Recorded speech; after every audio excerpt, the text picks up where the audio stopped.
continuando con lo prometido, el primero de estos encuentros específicos que estamos teniendo con Gonzalo. Y en esta charla lo que nos va a explicar Gonzalo básicamente son dos cuestiones. Una, escena del accidente o siniestro, como prefiera decirle Gonzalo. Y en segundo lugar, lo que sería un botiquín básico que deberíamos tener todos por lo menos a mano cuando vamos a tener una actividad al aire libre, ¿sí? Aunque sea en una casa quinta, pero tenerlo ahí a mano como para tener los elementos necesarios. Exactamente, Néstor. Lo que sucede muchas veces, y volcándolo un poco al ámbito de lo que es la isla, ustedes piensen que estamos transitando, navegando, mejor dicho, diferentes ríos, lagos, y haciendo hincapié un poquito en lo general que puede llegar a suceder en estas excursiones que hacemos, es una persona que se está ahogando. Entonces, ¿qué es lo que dictamina el otro que está a salvo dentro de su canoa, su bote, su lancha? Y me quiero tirar a salvarlo, sé nadar, soy campeón olímpico de natación, pero muchas veces el agua es traicionera, hay que tenerle respeto. Y es muy probable o es muy posible que esta persona, así el lugar sea bastante playo, está atrapado en lo que son las arenas movedizas, tipo arenas movedizas, digamos, o bancos de lodo, en donde la persona queda incrustada y aunque uno ejerza, digamos, una fuerza para retirarlo de ahí, se va a complicar. Por otro lado, puede ser alguna depresión que tenga el terreno, en donde la persona no pueda hacer pie y haya alguna especie de remolino, entonces la persona es succionada hacia el fondo. ¿Qué es lo que sucede? La persona que va a socorrer, que quiere socorrer, se va a tirar al agua y va a correr la misma suerte. Entonces, básicamente lo que quiero dejar en claro es que antes de empezar a aplicar un primer socorro o la ayuda inmediata, uno lo que tiene que hacer es una evaluación de la escena. Y esto, bueno, haciendo hincapié en la isla, en la casa, cuando estamos en la ruta, en donde sea. ¿Por qué? Porque la evaluación de la escena lo es todo. Yo no puedo poner en peligro mi vida. Si la persona está sufriendo, un ejemplo, una descarga eléctrica. En la zona de isla hay boyeros eléctricos. Sí. La persona está sufriendo una descarga eléctrica. Se repite el caso que hablábamos recién. Yo voy a socorrerlo. Tomo a la persona, lo va a hacer continuidad. Exactamente, sufro la descarga eléctrica yo también. O sea que no me va a ayudar nadie, básicamente. Entonces tengo que visualizar, ver lo que está ocurriendo, cuál es el mecanismo del accidente, cómo se generó o cómo se está generando. Tengo que evaluar qué es lo que voy a hacer. Por eso hay un dicho que es como un eslogan, digamos, que tenemos siempre presente, que es pensar a mí y actuar a 100. Yo por ahí ahora lo que estoy comentando, ustedes en sus casas van a decir, che, pero necesito como una hora para hacer todo esto. Te iba a decir. No, pero es algo rápido, que uno tiene que justamente estar entrenado, por eso es importante hacer este tipo de capacitaciones cada 2 años, que estas capacitaciones lleguen a las escuelas. Entonces, uno va a actuar de forma rápida. Lo que yo voy a comentar ahora se da en un lapso de 1 minuto, claro. O sea, es o menos. Pero siempre hay que tener en cuenta, antes de empezar a atender a la víctima, la evaluación del lugar. ¿Qué es lo que está sucediendo? ¿Cómo se está presentando? ¿Cómo se está manifestando este peligro? ¿Y hasta dónde estoy en riesgo yo? Y hasta dónde estoy en riesgo yo, exactamente. Entonces, una vez que yo voy visualizando el lugar y me voy preguntando, ¿hay olores extraños? ¿Hay ruidos extraños o hubo ruidos extraños? Porque posiblemente, volcándolo al ámbito del hogar, yo puedo ir a la cochera de mi casa, tengo el auto a GNC, siento olor a gas y bueno, prendo la luz y digamos ahí tengo combustible, tengo el comburente que es el oxígeno, básicamente, la chispa de iniciación y se va a generar, digamos, una deflagración, entonces voy a tener ya un problema mayor. Mucho mayor. Entonces es muy importante siempre estar atento a todo lo que sucede o lo que sucedió antes de socorrer a la persona. Una vez que evalúo la escena y que aseguro, lo importante es si necesito pedir ayuda. Siempre buscar a alguien que me pueda ayudar. Si estamos en la calle, accidente de tránsito, un siniestro vial, señalamos a la persona que está al lado mío, vos cortame el tránsito. Correcto. Vos ayudame. Por ahí la persona puede decir, no, que yo no tengo ni idea. No, vos lo señalamos porque ya estamos... Con autoridad. Exactamente, estamos generando un compromiso. Correcto. Es distinto a decir, ¿alguien me puede ayudar? Claro. Eso es distinto. Entonces lo fundamental acá es buscar ayuda. Por ahí la situación en una isla se complica si somos dos. Claro. Siempre tener a mano el teléfono, esto ya lo vamos a hablar un poquito más adelante, para hacer los llamados de emergencias pertinentes. Una vez que tenemos presentes estas cuestiones, es ahí cuando yo voy a realizar en la víctima una evaluación primaria, se le llama. Bueno, obviamente en la evaluación primaria yo voy a constatar lo más importante, si respira o no respira. Si estamos con amigos en la isla, no hay problema, porque ya me conoce, mi compañero me conoce, sabe quién soy. El tema es cuando es un extraño, claro, cuando es un desconocido. ¿Qué es lo que sucede? Siempre hay que darse a conocer.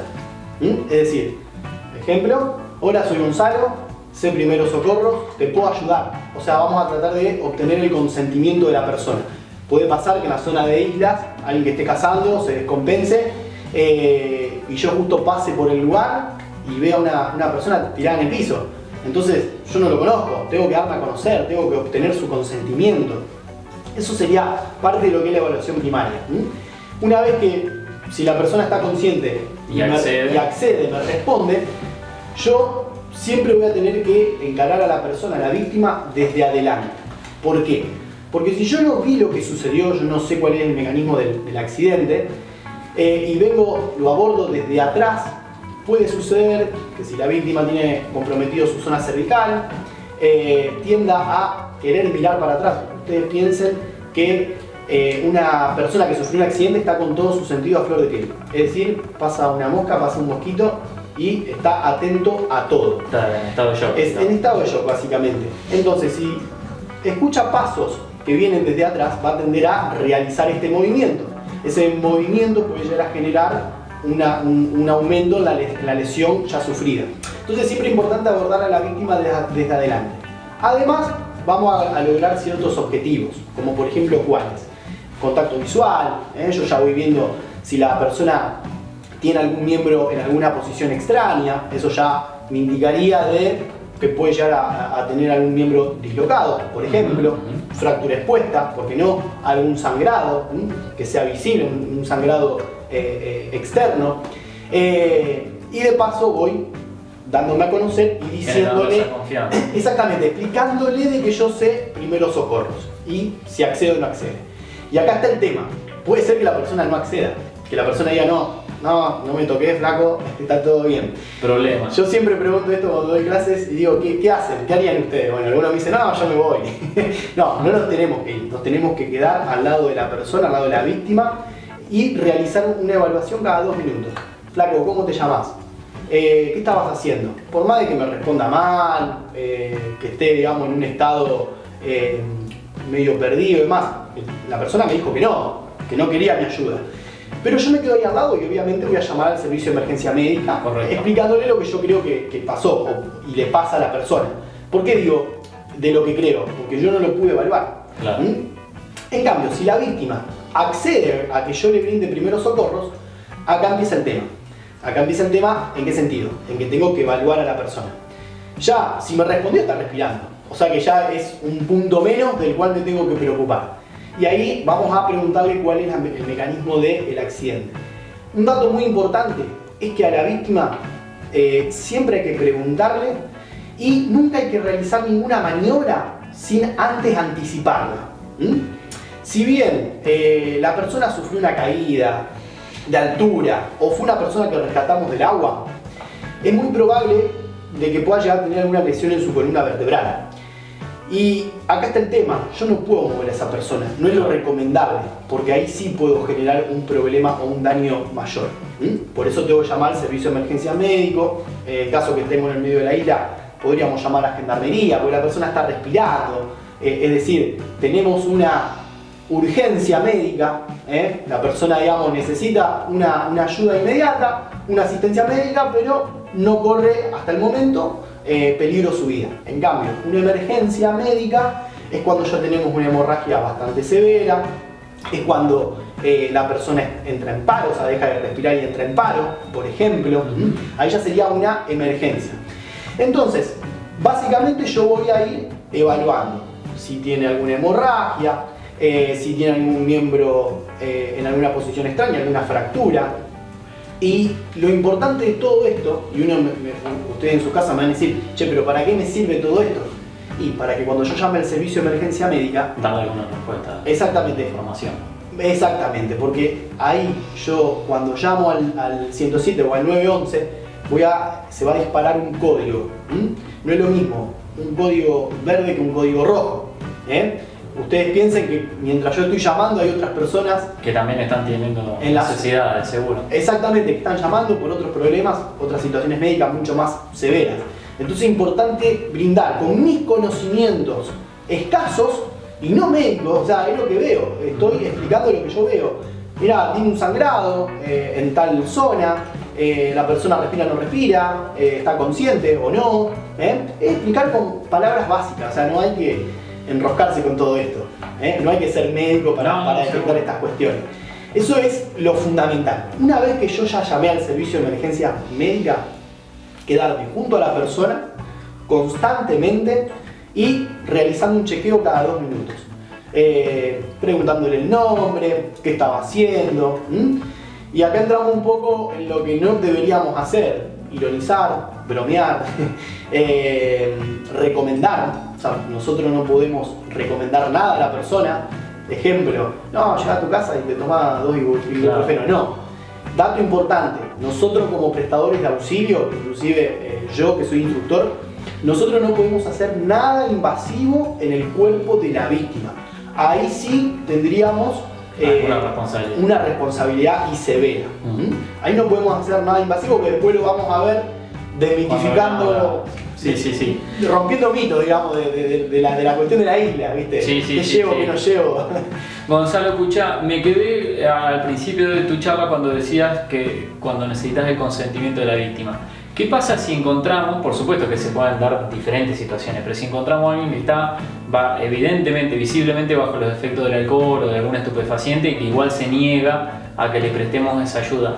Lo importante sería quedarse igual cerca de la persona para tratar de bajarle un poquito la tensión. Digamos, uno se podría hacer una evaluación de riesgos de lo que se podría llegar a generar en el ámbito de la isla precisamente. Podemos tener personas que sufran un ahogamiento, personas que sufran intoxicaciones por ingesta de alcohol excesivo o de drogas,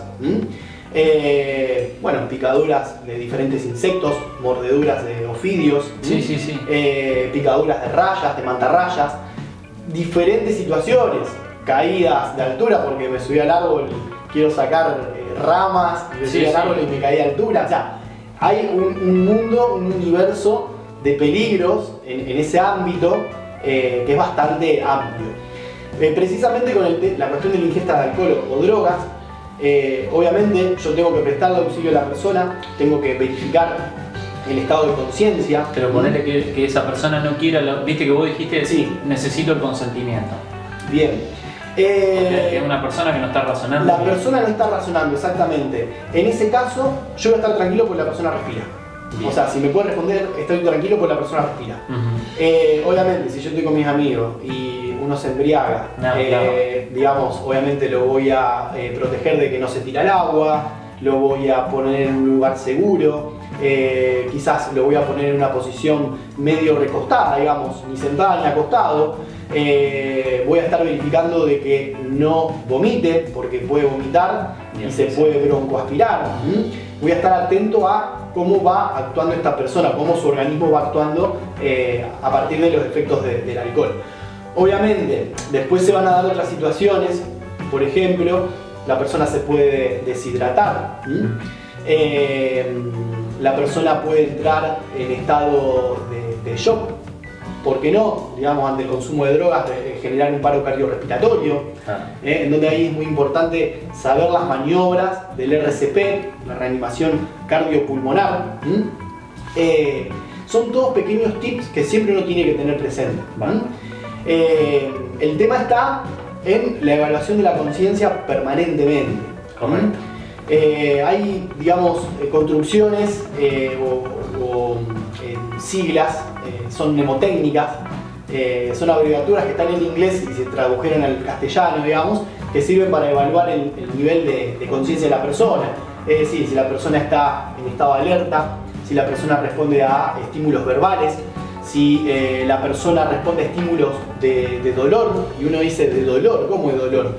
Y porque la persona puede ser que no esté en alerta, puede ser que no responda a los estímulos verbales, es decir, yo estoy con vos en la isla ingeriste bastante alcohol, te desmayás y te llamo, Néstor, y no me respondes, ¿cierto? Entonces te voy a ocasionar un dolor, generalmente se hace en la zona del trapecio, con el dedo del pulgar, se incrusta bien profundo, para ver si realiza alguna gesticulación con su rostro. Eso me indicaría de que la persona está respirando. Claro, no está en coma, por ejemplo. Sí, digamos, no precisamente en coma, pero digamos no que está presentando un paro. Claro. Ustedes piensen que un desmayo es producto de diferentes situaciones. Bueno, como dijimos recién, que está alcohol, drogadicción, la hipotimia. también puede ser lo que sería un golpe de calor, claro. Deshidratación. Se pueden dar diferentes tipos de situaciones. El desmayo es un estado, es decir, es reversible. La persona puede ser quizás epiléptica, por ejemplo, puede hacer algún episodio epiléptico y posteriormente quedan en un estado, digamos, de relajación. Justamente hay que comprobar los tiempos de la convulsión, son algunos tips, son muy importantes a tener en cuenta. Por eso siempre yo recalco, si yo voy a la isla con amigos, si yo soy instructor y llevo gente de excursión, es importante saber si esa persona tiene alguna patología, si esa persona es alérgica a algo, sí. ¿Por qué digo algo? ¿Algún medicamento o picaduras de algún insecto?